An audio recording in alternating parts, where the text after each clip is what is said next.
जय हिंद साथियों, स्वागत है आपके अपने चैनल प्रिंस कैरियर क्लासेज के ऑनलाइन प्लेटफॉर्म पर। तो कैसे हैं आप सभी? आशा करते हैं कि आप सभी बहुत ही बेहतर और बेहतरीन होंगे। मेरे साथियों, आप लोगों के बीच मैं प्रस्तुत करने वाला हूं सामान्य हिंदी। क्योंकि ज्यादातर जो स्टूडेंट्स होते हैं वो ये जानते हैं कि हिंदी ही पूछी जाती है, लेकिन नहीं, प्रतियोगी परीक्षाओं में क्या होता है कि वो सामान्य हिंदी पूछा जाता है। जो नोटिफिकेशन आता है किसी भी भर्ती में, आप लोग देखिएगा ये सामान्य लगा रहता है, ठीक है ना। ये आपका मैट्रिक्स या फिर इंटरमीडिएट का जो हिंदी होता है वो नहीं होता है, ये सामान्य हिंदी होता है, जो आपके समानता बोलचाल के भाषा में या फिर क्लास 6, 7, 8, 9, 10, 11 तक कुछ भी मतलब वो पूछ सकता है, ठीक है ना। तो ये जो आप लोगों के बीच क्लास है वो केवल और केवल यूपी पुलिस, यूपी जेलवाड़ा, यूपी लेखपाल या फिर यूपी टेट, सी टेट, जो भी मतलब राज्य की भर्तियां आती हैं या फिर केंद्र से जिसमें कि हिंदी सेक्शन में वर्णमाला दिया होता है, उसके लिए बहुत ही जबरदस्त ये टॉपिक है। और इसमें क्वेश्चनों का भरमार रहता है, यानी कि एग्जामिनर जो होता है इस वर्णमाला के इस टॉपिक को बहुत ही बढ़िया तरीके से और घुमा के क्वेश्चन को पूछने का काम करता है। तो हम लोग भी ऐसे इसको समझेंगे कि चाहे एग्जामिनर कितना भी क्वेश्चन को क्यों ना घुमाए, हम लोग अपना आंसर बेहतर तरीके से एग्जाम हॉल में निकाल सकते हैं। तो ये जो वर्णमाला है, ये वर्णमाला आखिर वर्णमाला में होता क्या है? और सबसे पहले किसी भी चैप्टर को पढ़ने के लिए उसका जो पहला टॉपिक दिया होता है ना वर्णमाला, उसके बारे में पहले आपको समझना होता है। और मैं आज से और अभी से आप लोगों के बीच एक स्टेटमेंट दे देता हूं कि जितना भी चीज मैं पढ़ाऊंगा, यानी कि जो भी लेक्चर मैं वीडियो में दूंगा ना, वहीं से क्वेश्चन पूछा जाएगा एकदम 100%। नहीं तो आप खुद एक बार एनालिसिस कर लीजिएगा, 2-4 वीडियो मेरा देखिएगा और उसके बाद से आप एग्जाम में जो पेपर पूछा गया है उसको मिलाइएगा, क्या यहाँ से क्वेश्चन बनता है कि नहीं बनता है। अगर नहीं बनता होगा तो फिर कोई दिक्कत नहीं है। चलिए वर्णमाला हम लोग शुरू करते हैं। तो वर्णमाला का मतलब ये होता है कि वर्ण का माला, यानी कि जो माला का मतलब ये होता है समूह, ठीक है ना, यानी कि वर्णों का समूह। लेकिन ये बताइए, ये थोड़ी ना कि केवल समूह। अब जैसे देखिए को है, ठीक, और यहाँ पर वो दे दिया और यहाँ पर छ दे दिया, तो आप कहेंगे कि ये वर्णमाला का क्या है? वर्णमाला है? नहीं, वर्णमाला का मतलब ये होता है कि व्यवस्थित। ये क्वेश्चन बनता है कि वर्णमाला किसे कहते हैं? तो वर्णों के व्यवस्थित समूह को, और देगा इसी में शब्दों के व्यवस्थित समूह को। तो शब्द के व्यवस्थित तो होगा नहीं, क्या होगा? वर्ण होगा केवल, और वो भी कैसे? क, ख, ग, घ, अंग, च, छ, ज, ज, ऐसे, इसी को क्या बोलते हैं? वर्णमाला। तो अब हम लोग जानना ये चाहेंगे कि वर्ण किसे कहते हैं, अक्षर किसे कहते हैं, ध्वनि किसे कहते हैं। और आपको मैं 100% दावे के साथ यह कहता हूं कि आपको अभी भी इस टॉपिक को, जैसे कि ये दिया ना वर्ण, अक्षर और ध्वनि, इसको आप डिफरेंस नहीं कर पाते होंगे। कि आखिर आप सोचते होंगे कि ये एक ही चीज है, और मैं भी कह रहा हूं कि एक ही चीज है, लेकिन देखिए कि इसमें क्या डिफरेंसेस है। देखिए सबसे पहले वर्ण और अक्षर या फिर ध्वनि कहते किसको है? देखिए सबसे भाषा की सबसे छोटी इकाई को क्या कहते हैं? ध्वनि कहते हैं। तो ये बताइए सबसे पहले ध्वनि आया कि वर्ण आया? तो आपका जवाब होगा कि ध्वनि आया, ठीक है ना। तो इसीलिए यानी कि जब उसी ध्वनि को लिखित रूप दे देते हैं, जो ध्वनि हम बोलते हैं उसको लिखित रूप दे देते हैं, उसी को क्या कहते हैं? वर्ण कहते हैं, ठीक है ना। और उसी वर्ण को क, ख, ग के रूप में व्यवस्थित समूह में जो स्पर्श व्यंजन होते हैं उसी को क्या कहते हैं? वर्णमाला कहते हैं, ठीक है ना। तो ध्वनि क्या होता है? अच्छा, नहीं समझ में आया ना? एक बच्चा होगा ना, तो ये बताइए वो बच्चा पहले बोलता है कि पहले लिखता है? आप जाहिर सी बात यही कहेंगे कि वो क्या करता है? लिखता, बोलता है, ठीक है ना। तो जब बोलेगा तभी तो वो बाद में लिखेगा। तो सबसे पहले क्या है? ध्वनि। और ध्वनि को ही जब हमने लिख दिया तो क्या हो गया? वर्ण। और देखिए, और वर्ण कभी भी क्या होता है? अक्षर का मतलब ये होता है अधन क्षर, ठीक है ना। यानी कि क्षर का मतलब होता है समाप्त होना, और जब भी लग जाता है हिंदी में ना, तो आप जानिए उसको क्या होता है? निगेटिव सेंस देता है, ठीक है ना। यानी कि कभी समाप्त न होने वाला। तो इसी को क्या कहते हैं? ध्वनि, अक्षर और वर्ण के बारे में आप लोग जान गए होंगे, ठीक है ना। अब आगे बढ़ते हैं। अब जब वर्ण हम लोग कह ही रहे हैं ठीक है। फिर ख है, ये क्या हो गया, वर्ण हो गया। और एक चीज और जानिए, इसमें क्या छुपा होता है, सब में अ छिपा होता है।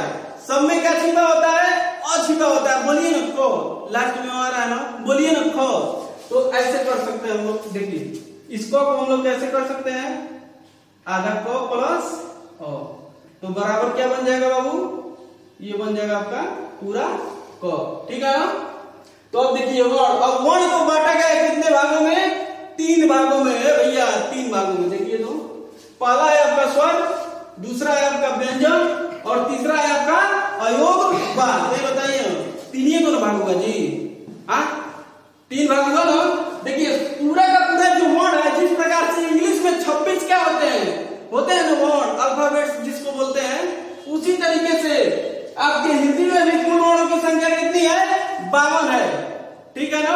लेकिन जब हम लोग फारसी का या फिर उर्दू का कुछ वर्णों को जोड़ लेते हैं तो कोई 56, 57, 58 भी आप लोग कह सकते हैं। लेकिन जो नियमतः पेपर में क्वेश्चन पूछता है तो उसको यही जानना होता है कि 52 आंसर कर रहा है कि नहीं, यानी कि कुल वर्णों की संख्या कितनी होती है, 52 होती है।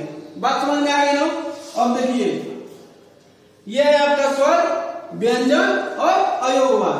तो सबसे पहले हम लोग वर्ण को, जो वर्ण के अंतर्गत स्वर आता है, इसको जानते हैं। देखिए स्वर जो होता है ना, स्वतंत्र रूप से होता है, ठीक है ना। जिस प्रकार से अब देखिए कोई पिता है और उसका एक क्या है, बच्चा है, तो पिता अपने आप में क्या है, स्वतंत्र है, लेकिन बच्चा अपने आप में स्वतंत्र नहीं है। तो ये समझिए क्या है, ये पिता है और उसी का बच्चा कौन है, उसी का बच्चा है व्यंजन। तो व्यंजन क्या है, स्वतंत्र नहीं होता है, यानी कि स्वरों से, देखिए इसको स्वतंत्र रूप से बोला जाएगा, ये किसी की सहायता नहीं लेगा। लेकिन ये व्यंजन क्या करेगा, स्वर की सहायता से बोला। आखिर इसका नाम अयोगवार क्यों पड़ा है, देखिए इसको तो स्वर कह दिए, इसको व्यंजन कह दिए, अब इसको अयोगवार क्यों कह रहे भाई, इसलिए कह रहे हैं क्योंकि न तो ये स्वर में आता है और न ही व्यंजन में आता है। और जब स्वर में नहीं आएगा, व्यंजन में नहीं आएगा, तो इसको अयोगवार कह देते हैं। और इसको वर्णमाला से अयोगवार, यानी कि ये न ही स्वर से योग कर रहा है और न ही व्यंजन से योग कर रहा है। देखिए योगवार, योग का मतलब क्या होता है, योगवार का मतलब उसके साथ होना, लेकिन यहाँ पर क्या कर दिया है, अयोगवार। तो अयोगवार किसको कहते हैं, अंग और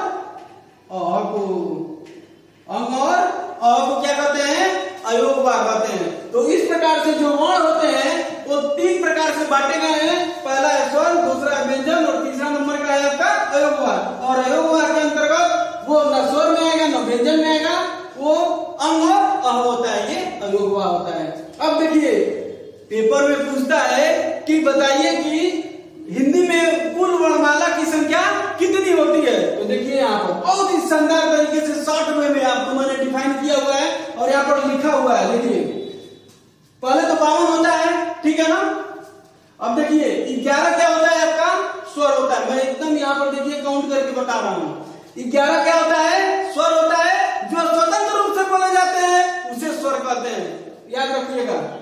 और ये देखिए 33 जो होते हैं क्या होते हैं, व्यंजन होते हैं, जो स्वर स्वतंत्र रूप से नहीं बोले जाते हैं और स्वरों की सहायता से बोले जाते हैं, उसी को क्या कहते हैं, व्यंजन कहते हैं, ठीक है ना। अभी मैं बताऊंगा व्यंजन और स्वर में कैसे क्या है। अब देखिए ये 4 जो मैंने लिखा हुआ है ये संयुक्त व्यंजन है। और संयुक्त व्यंजन जो होता है क्या होता है, छल, त्रल, ज्ञ, स्रव, ठीक है ना। तो इसको बोलते हैं संयुक्त। 4 हो गए। उच्छिष्ट जो होता है वो होता है ध और द, ठीक है ना। यानी कि ध और ध जो होता है ये उच्छिष्ट व्यंजन होता है और ये एकदम ओरिजिनल कह सकते हैं कि एकदम हिंदी का वर्ण होता है। कौन, ये वाला आपका द और ढ। और कभी भी जो उच्छिष्ट व्यंजन होते हैं ना, उससे किसी भी शब्द का शुरुआत नहीं हो सकता है, ये तो एकदम जान लीजिए। और ये क्वेश्चन वर्तनी में पूछता है। देखिए कैसे देगा, जैसे मानिए यहां पर दे देगा ढोलक, ठीक है ना। तो यहां पर अगर यहां पर बिंदी दिया हुआ है ना, तो वो वाला ढोलक कभी सही नहीं होगा। क्यों, क्योंकि इसका जो शुरुआत होता है कभी भी किस वाले उच्छिष्ट से नहीं होता है। तो ये ढोलक क्या है, अब जाके सही हुआ है, ठीक है ना। यानी कि दो क्या होते हैं, उच्छिष्ट होते हैं। अब देखिए अयोगवार जो होता है, अभी बताया हूं कि स्वर व्यंजन उसके बाद से अयोगवार, तो अयोगवार का भी संख्या कितना होता है, 2 होता है, अंग और अंग को क्या बोलते हैं, अनुस्वार भी बोलते हैं, ठीक है ना। और ये अह को क्या बोलते हैं, विसर्ग बोलते हैं, ठीक है ना। और इसी में ह छिपा होता है अह, ठीक है ना। अब देखिए तो इस तरीके से देखा जाए तो 11 + 33 और ये हो जाएगा आपका 44, 44 और 4 हो जाएगा 48, और ये 2 और ये 50 और 2 कितना हो जाएगा 52। तो इस तरीके से जो आपका हिंदी का वर्णमाला होता है कि वर्णों की संख्या कितनी होती है, कितनी होती है 52। यहाँ पर देखिए मैंने लिख दिया है, आप लोग बेहतर तरीके से समझ गए होंगे। तो बस 2 मिनट में एक बार रिकॉल करते हैं। देखिए सबसे पहले जो पेपर में पूछा जाता है वो होता है सामान्य हिंदी। कभी हिंदी नोटिफिकेशन में नहीं लिखा रहेगा, किसी भी पेपर में सामान्य लिखा रहेगा, ठीक है ना।